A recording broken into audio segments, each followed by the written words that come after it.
Assalamualaikum warahmatullahi wabarakatuh. Kembali lagi di channel saya MD Adi Wijaya dengan NPMG 1D017069. Baik, kali ini saya akan menjelaskan mengenai yaitu etika profesi. Etika profesi atau profesional etik. Nah, di mana pekerjaan seseorang mengakui terampil atau mereka itu terampil dalam suatu pekerjaan, di dalam suatu perusahaan, sebuah pemanggilan di suatu perusahaan yang menyatakan pengetahuan dari beberapa cabang pembelajaran yang digunakan dalam penerapannya, itu misalnya urusan orang lain, pelaku dalam tari atau pelaku dalam seni, itu adalah didasarkan padanya. Selanjutnya itu moralitas umum, menjelaskan masalah mengenai moralitas umum. Moralitas umum itu sendiri seperangkat keyakinan moral yang dianut oleh setiap orang itu sendiri. Oke, selanjutnya yaitu adalah moralitas pribadi. Moralitas pribadi itu adalah atau etika pribadi itu adalah yaitu seperangkat keyakinan yang dianut oleh seseorang. Untuk kebanyakan dari kita biasanya keyakinan pribadi kita sangat mirip dengan keyakinan umum atau etika umum kayak gitu, atau moralitas umum. Selanjutnya itu menjelaskan mengenai etika profesi. Etika profesi adalah perangkat standar yang diadopsi oleh para profesional sejauh pandangan mereka. Artinya para profesional atau para pelaku etika profesi mereka hanya mengetahui sebatas sepengetahuan mereka atau sepandangan mereka itu sendiri, bertindak sebagai profesional. Setiap profesi memiliki etika profesi, contohnya yaitu di bidang kedokteran, di bidang hukum, di bidang farmasi, arsitek, teknik, atau elektro, di bidang banyak itu adalah standar-standar dari mereka. Oke, selanjutnya kita akan menjelaskan yaitu mengenai tanggung jawab di dalam suatu pekerjaan teknik. Tanggung jawab berkaitan dengan akuntabilitas itu sendiri tadi. Baik untuk apa yang dilakukan seseorang di sekarang, di masa depan, atau yang telah dilakukan, tanggung jawab itu sendiri yang dilakukan pada masa lalu. Kewajiban atau tanggung jawab yang diminta oleh para insinyur biasanya tidak hanya mematuhinya norma, regulasi, dan praktik itu sendiri, standar teknik, tetapi juga memuaskan standar perawatan yang wajar atau kalau kata orang itu SOP itu sendiri. Selanjutnya yaitu insinyur yang dapat mengharapkan untuk dimintai pertanggungjawaban jika tidak secara hukum sengaja, tidak secara hukum untuk lalai, biasanya itu sengaja untuk lalai, sembrono, terus menyebabkan kerugian. Praktik teknik yang bertanggung jawab membutuhkan penilaian yang baik, yang sederhana, yang tidak sederhana, atau algoritma kayak gitu. Algoritma sebagai berikut: tes yang baik dari tanggung jawab suatu engineer adalah pertanyaan apa yang insinyur melakukannya ketika tidak ada orang. Jadi, apa yang bakal dilakukan insinyur ketika orang-orang sedang tidak ada, mereka lalai begitu.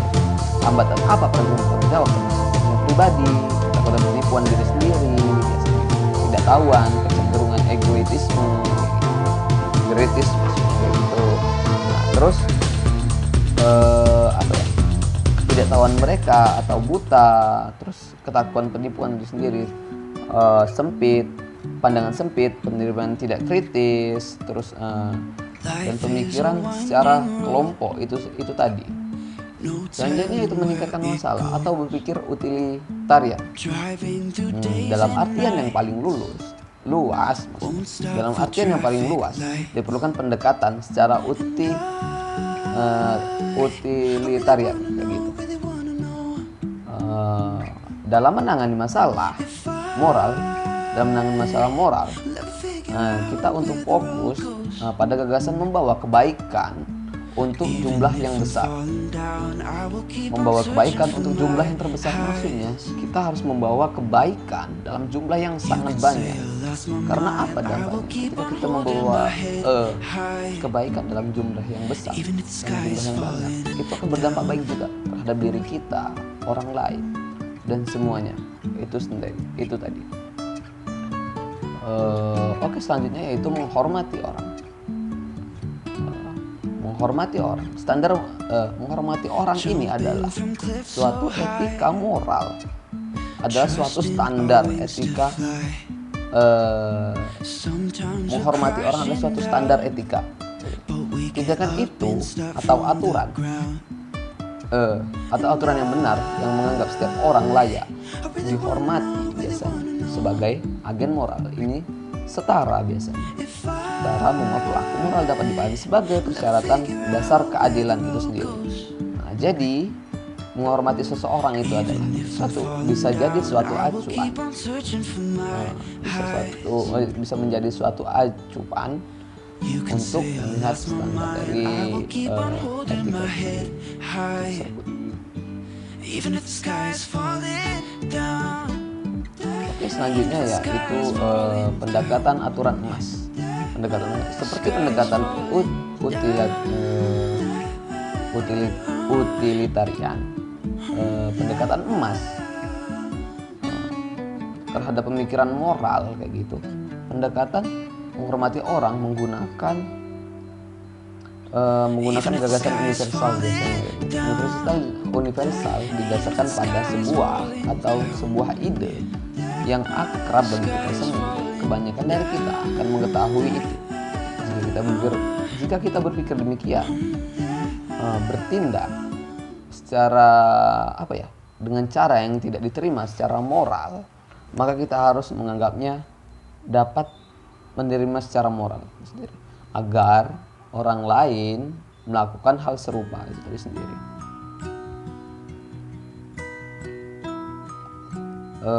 Selanjutnya yaitu kepercayaan dan keandalan.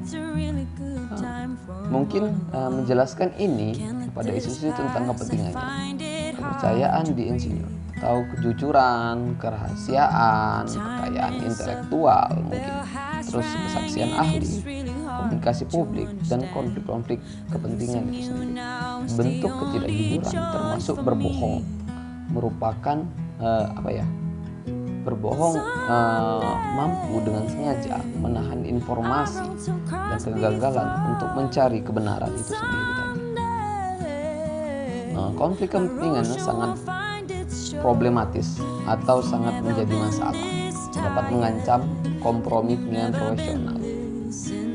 Penjelasan dari materi-materi yang telah saya dapat selama perkuliahan bersama dengan Pak Faisal Hadi STMP. Baiklah, saya di sini akan membahas pokok masalah, yaitu saya sebagai HRD, di mana di suatu perusahaan itu adalah membuka lowongan pekerjaan, di mana saya adalah bekerja sebagai HRD. Di sini saya akan membahas masalah atau pelanggaran etika profesi di dalam saya bekerja sebagai HRD. Oke, di sini di dalam perusahaan dibuka suatu lowongan kerja, dan di dalam lowongan pekerjaan itu banyak orang yang melamar. Di antaranya ada sekitar 10 pelamar. Di antaranya itu ada satu pelamar itu menggunakan uang untuk menyelipkan di dalam amplop mereka. Amplop dia untuk menyogok saya sebagai HRD. Dan apa yang saya lakukan itu saya mengambil uang tersebut dan melakukan dari suatu pelamar itu saya ambil dan saya terima. Nah, jadi di sini yang kita dapat pelanggaran etika profesi di sini adalah saya sebagai seorang HRD yang memasukkan pekerja baru dari teman atau dari orang lain ke orang yang saya kenal dan menggunakan uang dan tanpa seleksi atau tanpa tes selanjutnya, yaitu kerjasama dengan tanpa ada pengetahuan direktur atau kerjasama dengan menggunakan direktur. Nah, dan di sini juga seharusnya sikap yang saya lakukan yaitu saya menyeleksi seluruh karyawan, yaitu beberapa karyawan, yaitu untuk seleksi selanjutnya. Untuk seleksi ke tahap selanjutnya yaitu dan menerima karyawan yang baik dari yang terbaik. Baik, terima kasih, itu saja pembahasan dari saya tentang etika profesi. Wassalamualaikum warahmatullahi wabarakatuh.